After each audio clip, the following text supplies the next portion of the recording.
ओम शांति। 23/6/26 की मुरली है। बाबा कहते हैं, मीठे बच्चे, तुम महान सौभाग्यशाली हो क्योंकि तुम्हें भगवान वह पढ़ाई पढ़ाते हैं जो अब तक किसी ऋषि मुनि ने भी नहीं पढ़ी। बाबा कहते हैं सौभाग्यशाली हम क्यों हैं? सबसे पहले तो भगवान को पहचाना है और भगवान जो श्रीमत दे रहे हैं, जो पढ़ाई पढ़ा रहे हैं, उस पढ़ाई को हम पढ़ रहे हैं। बाबा कहते हैं तुम बच्चों के सिवाय किसी ने भी ये पढ़ाई अभी तक नहीं पढ़ी है। प्रश्न है, ड्रामा की कौन सी भावी तुम बच्चे जानते हो, दुनिया के मनुष्य नहीं? क्या भावी हम जानते हैं इस ड्रामा की? उत्तर, तुम जानते हो इस रुद्र ज्ञान यज्ञ से विनाश ज्वाला प्रज्वलित हुई है। अब सारी पुरानी दुनिया इसमें स्वाह हो जाएगी। यह भावी कोई टाल नहीं सकता।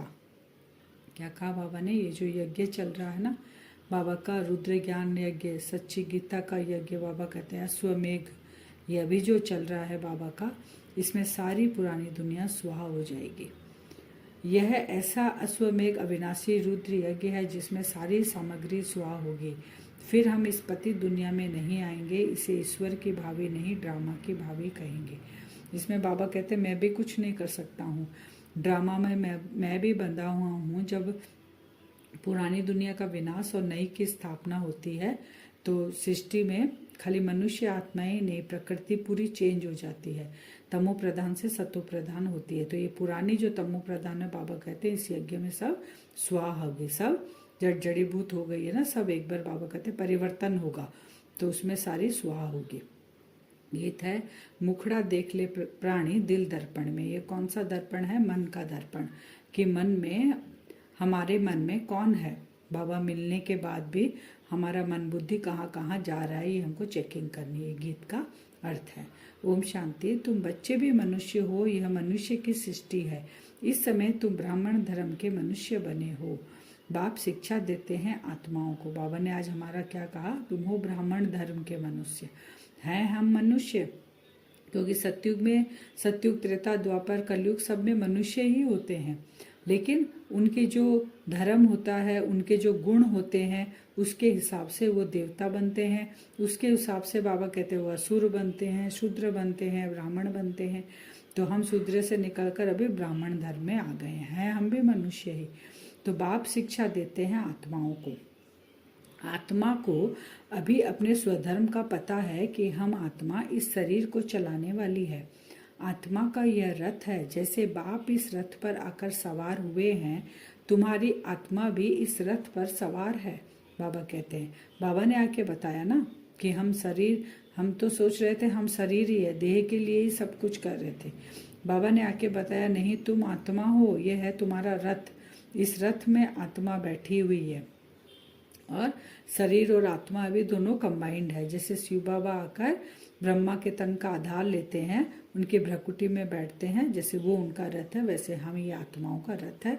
बाबा कहते हैं आत्मा सवार है इसके ऊपर। सिर्फ आत्मा को यह ज्ञान भूल गया है कि मैं आत्मा शांत स्वरूप हूँ। हमारे रहने का स्थान ही मूल वतन में है। यह शरीर हमको यहाँ मिलता है। ऐसे ऐसे अपने साथ बातें करनी, ये सब हम भूल गए थे ना कि हम आत्मा है, हम शांति धाम के रहने वाली है, यहाँ शरीर। तो बाबा आकर हमें ये पढ़ाई पढ़ा रहे हैं, ज्ञान दे रहे हैं। तो बाबा कहते हैं अपने अंदर ये बातें मंथन करनी चाहिए। तो जिससे क्या होगा, जो देह का भान अभी इतना है कि मैं देह हूँ, वो फिर धीरे धीरे जब आत्म अभिमानी स्थिति हमारी बनती जाएगी कि मैं आत्मा हूँ। तो बाप कहते हैं तुम आत्मा शांत स्वरूप हो। अगर तुम चाहो हम शांति में बैठें तो अपने को आत्मा समझ शांति धाम के निवासी समझो। थोड़ा समय शांति में बैठ सकते हैं। मनुष्य शांति ही मांगते हैं, मन को शांति चाहिए, यह आत्मा ने कहा। परंतु मनुष्य यह नहीं जानते हैं कि मैं आत्मा हूँ, यह भूल गए हैं। बाबा ने कहा कि ये जो आत्मा शांति शांति मांगती है, हर एक मनुष्य आज कलयुग में शांति चाहता है, क्योंकि ये जो शांति ये आत्मा का स्वधर्म है। आत्मा स्वयं को भूल गई है, तो लेकिन शांति उसको अच्छी लगती है। स्वयं को भूल गई, शरीर समझने के बाद भी हम बाहरी दुनिया में उस शांति को खोजते हैं, लेकिन वो शांति हमको नहीं मिलती है। क्योंकि शांति जब खुद को आत्मा समझेंगे तभी शांति मिलेगी। फिर बाबा एक कहानी भी बता रहे हैं, जैसे रानी के गले में हार पड़ा था और ढूंढती थी बाहर, तो बाप भी समझाते हैं शांति तो तुम्हारा स्वधर्म है। बच्चों ने समझा महात्माएं शांत स्वरूप है, यहाँ आई है पाठ बजाने। इन ऑर्गन से डिटैच हो जाते हैं। आत्मा शांत है। आत्मा अपने स्वधर्म शांति में जितना चाहे उतना बैठ सकती है। चाहे हम इस शरीर से काम न करें तो शांत में बैठ जाओ। यह है सच्ची शांति, बाबा कहते हैं। आत्मा को अगर पता चल गया है, बाबा कहते हैं, तो वो शांति में बैठ सकती है अगर अपने को आत्मा समझे तो तुम्हारा स्वधर्म शांत है। अभी यहाँ पाठ बजा रहे हो, अभी हम यहाँ पे पाठ बजा रहे हैं, लेकिन स्वधर्म हमारा शांति है। फिर बाबा कहते हैं तुम 84 जन्मों के चक्र का किसी को भी नहीं पता। तो बाबा कहते हैं तुम आत्माएं 84 जन्म का पार्ट प्ले करती हो। जो स्टार्टिंग से आते हैं वो 84 जन्म। फिर बाबा कहते हैं सूर्यवंशी राजा बनते हो, फिर चंद्रवंशी, फिर शूद्र, फिर वैश्य, ऐसे बाबा कहते नीचे उतरते आते हो। ऋषि मुनि आदि तो रचता और रचना को जानते ही नहीं, तो गोया नास्तिक ठहरे। अब बाबा नास्तिक किसको कहते हैं, आस्तिक किसको कहते हैं बता रहे हैं।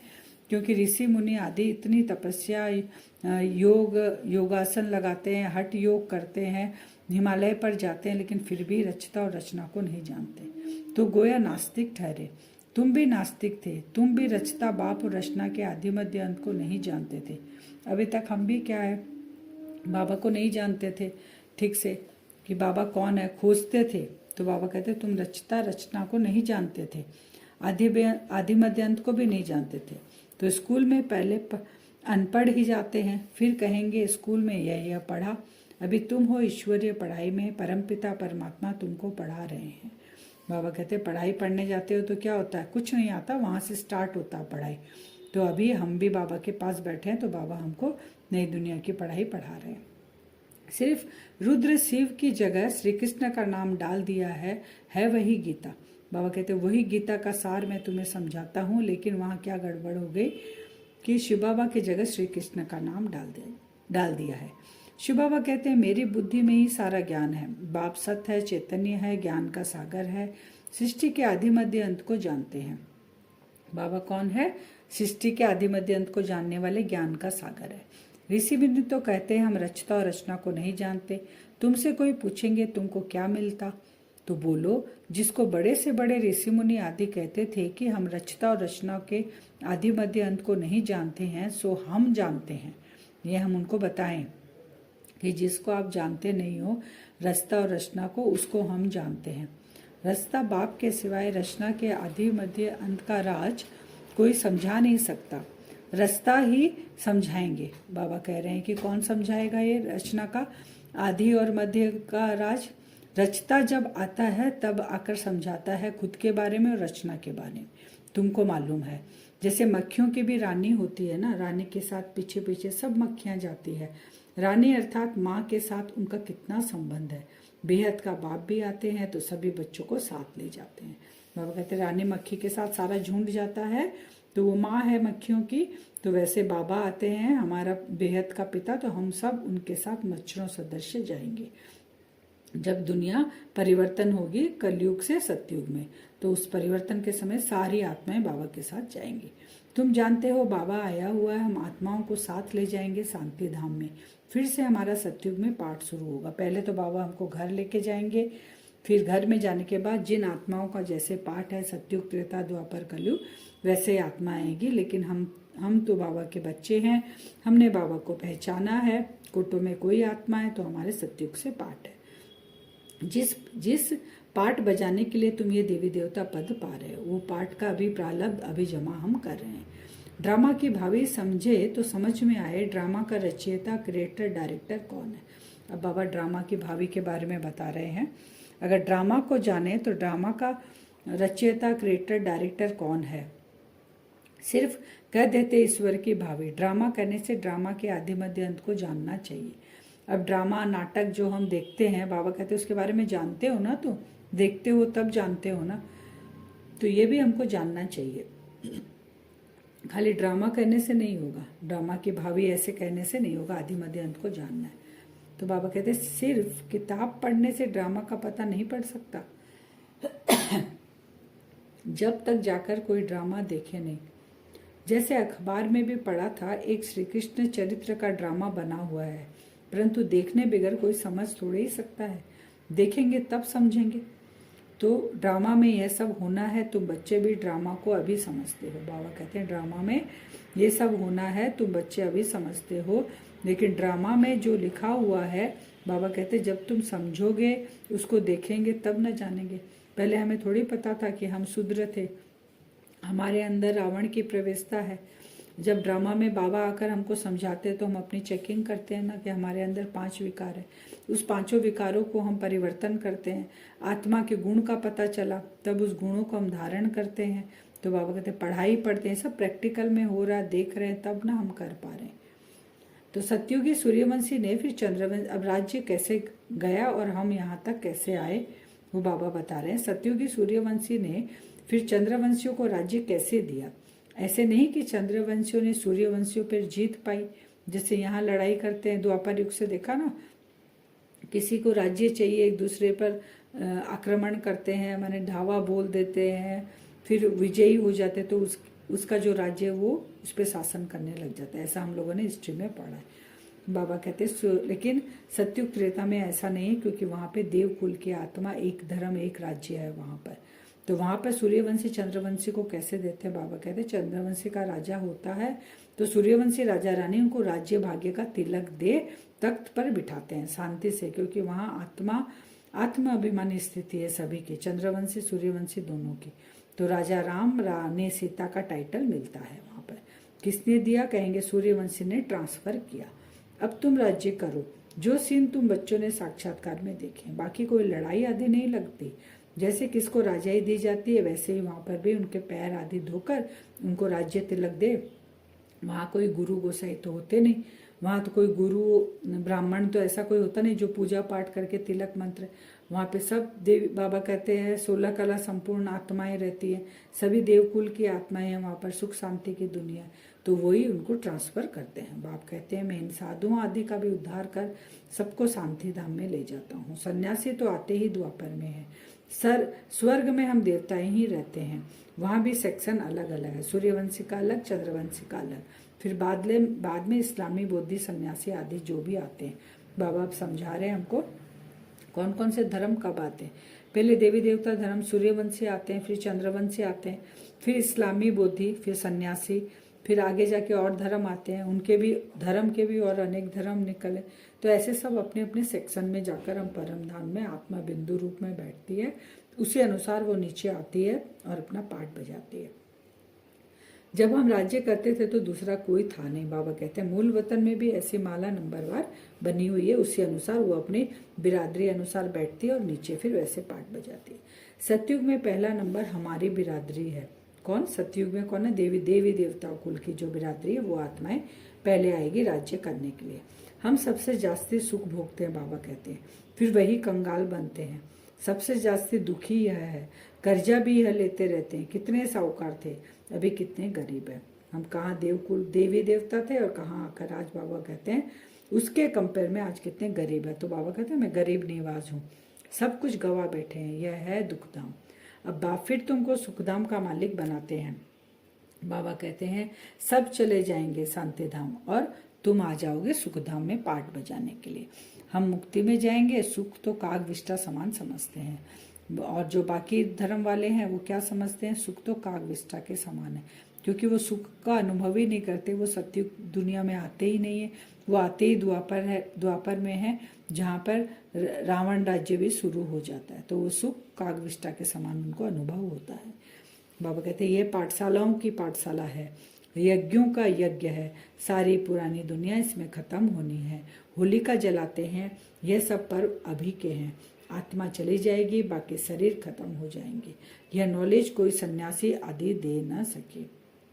बाबा कहते हैं गीता में कुछ है परंतु आटे में लून, ज्ञान प्राय लोप हो जाता है। शिव बाबा कहते हैं हमने यह यज्ञ रचा है, इनमें तन मन धन सब स्वाहा करते हो, जीते जी मरते हो, यह ज्ञान तुमको अभी मिला है।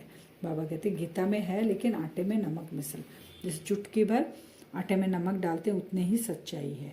बाबा कहते हैं सारे जो भी है आत्मा चली जाएगी, बाकी शरीर सब खत्म हो जाएगा, और जीते जी तुमको अभी ये प्रैक्टिस करनी है। लास्ट में तो शरीर खत्म होगा, हमको अभी सब कुछ स्वाहा करना, जीते जी मरना है। आज का वरदान है अपने मस्तक द्वारा तीसरे नेत्र का साक्षात्कार कराने वाले सच्चे योगी भव। किससे हम साक्षात्कार कराएंगे सबको? तीसरे नेत्र से। जो कराएगा साक्षात्कार वो योगी है, बाबा कहते हैं। यादगार में योगी के मस्तक पर तीसरे नेत्र दिखाते हैं। आप सच्चे योगी बच्चे भी अपने मस्तक द्वारा तीसरे नेत्र का साक्षात्कार कराने के लिए सदा बुद्धि द्वारा एक बाप के संग में रहो। एक बाप, दूसरे हम, तीसरा न कोई। जब ऐसी स्थिति होगी तब तीसरे नेत्र का साक्षात्कार होगा। अगर बुद्धि में कोई तीसरा आ गया तो फिर तीसरा नेत्र बंद हो जाएगा। इसलिए सदैव तीसरे नेत्र खुला रहे। इसके लिए याद रखना कि तीसरा न कोई, मैं और मेरा बाबा, तीसरा न कोई। स्लोगन: प्रसन्नचित्त बनना अर्थात परेशान होना और परेशान करना। प्रश्नचित्त बनना अर्थात, अगर क्वेश्चन मार्क लगाया तो क्या होगा? प्रश्नचित्त बनना अर्थात खुद परेशान होना और परेशान करना। अव्यक्त सारे सदा हर्षित रहने के लिए अपने नेचर को सरल बनाओ, सहनशील बनाओ। जो जैसा कर्म करता है वैसा उनका नाम भी पड़ता है। कर्म यदि श्रेष्ठ है तो नाम पड़ेगा श्रेष्ठ मणि। श्रेष्ठ मणि बनने के लिए मन, वाणी, कर्म में सरलता और सहनशीलता, यह दोनों गुण आवश्यक है। अगर सरलता सहनशीलता नहीं तो भी श्रेष्ठ नहीं। इसलिए सरलता और सहनशीलता दोनों साथ साथ चाहिए। श्रेष्ठ मणि बनने के लिए दोनों गुण साथ साथ चाहिए। अभी हम वरदान से योग करेंगे। अपने आप को देखेंगे भ्रकुटी सिंहासन पर। मैं आत्मा बैठी हूँ। विजुअलाइज करते रहें बिंदु स्वरूप में आत्मा अपने स्थूल शरीर को, साकार शरीर को यहीं छोड़कर बाहर निकलती हूँ। बिंदु स्वरूप आत्मा बाहर निकलकर खुले आसमान के नीचे आ गई मैं। अब अपने पिता की ओर उड़ चलें, परम धाम की ओर, जहाँ मुझ आत्मा के पिता शिव बाबा मुझ आत्मा की प्रतीक्षा कर रहे हैं, इंतजार कर रहे हैं बाबा अपने इस बच्चे की। विजुअलाइज करें आत्मा ऊपर की ओर उड़ना चालू कर दिए हमने। आत्मा उड़ रही है बहुत तेजी से। हम उड़ते उड़ते आकाश तत्व को पार कर लिया। देखिए सुनहरे रंग की लाइट, मुझ आत्मा का असली घर। प्रवेश करें उस घर के अंदर। चारों तरफ लाइट किरणें फैली हुई है। बाबा की शक्तियाँ पूरे परम धाम में फैली हुई हैं। वो शांति का अनुभव, चारों ओर शांति, वो आनंद का अनुभव करें और उड़कर पहुंच जाएं अपने पिता के पास। देखें बाबा सामने, बाबा के एकदम नजदीक मैं आत्मा जाकर पहुंच गई। आमने और सामने कोई नहीं, परम धाम पूरा खाली, बस मैं और मेरा बाबा। मैं एक और मेरा बाबा, तीसरा न कोई, कोई नहीं वहाँ पर। निहारें अपने सूक्ष्म कर्मेंद्रियों से अपने पिता को, अपने भाग्य का नशा चढ़ाएं, जिसे किसी ने नहीं पहचाना, जिसको वो मेरा हो गया। बाबा की पावरफुल लाइट मुझ आत्मा के चारों ओर फैल गई। ऐसा अनुभव हो रहा है कि बाबा बाहें पसारे मुझ आत्मा को अपने पास नजदीक खींच रहे हैं। लाइट चारों ओर भरपूर हो गई मुझ आत्मा के पास। हम एकदम नजदीक बाबा के पास पहुंच गए। बाबा से पावरफुल लाइट मुझ आत्मा के अंदर प्रवेश हो रही है। विजुअलाइज करें।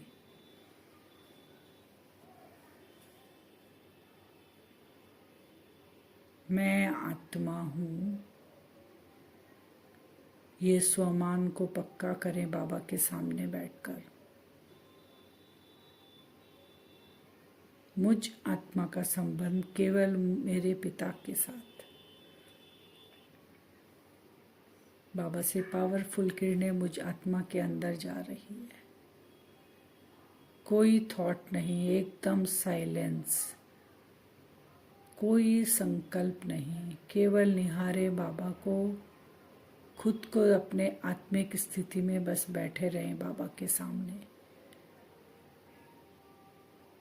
और बाबा से किरणें अंदर जा रही है। हम आत्मा भरपूर हो रहे हैं। भरपूरता का अनुभव करें। फुल चार्ज में आत्मा बाबा के सामने बैठकर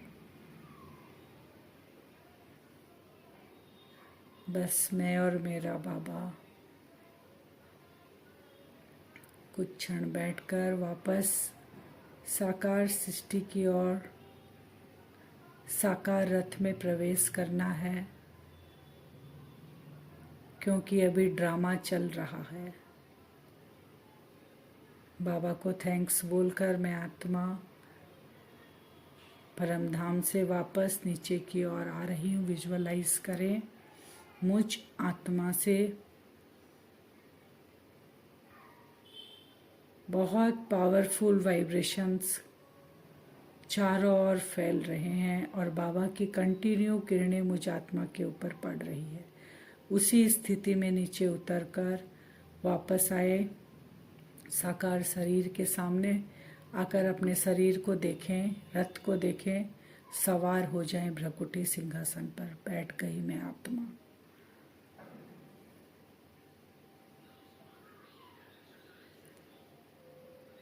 सारे दिन हम जहाँ जहाँ जाएंगे, जिस जिस कार्य क्षेत्र पे जाएंगे, सभी आत्माओं को वो तीसरा नेत्र चमकता हुआ दिखाई दे रहा है। सभी साक्षात्कार कर रहे हैं मुझ आत्मा के इस दिव्य नेत्र का। इस तीसरे नेत्र का साक्षात्कार सभी आत्माएं कर रहे हैं। उन आत्माओं को भी वो सुख शांति का अनुभव हो रहा है।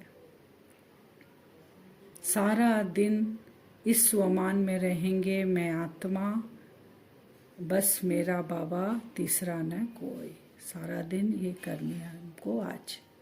ओम शांति।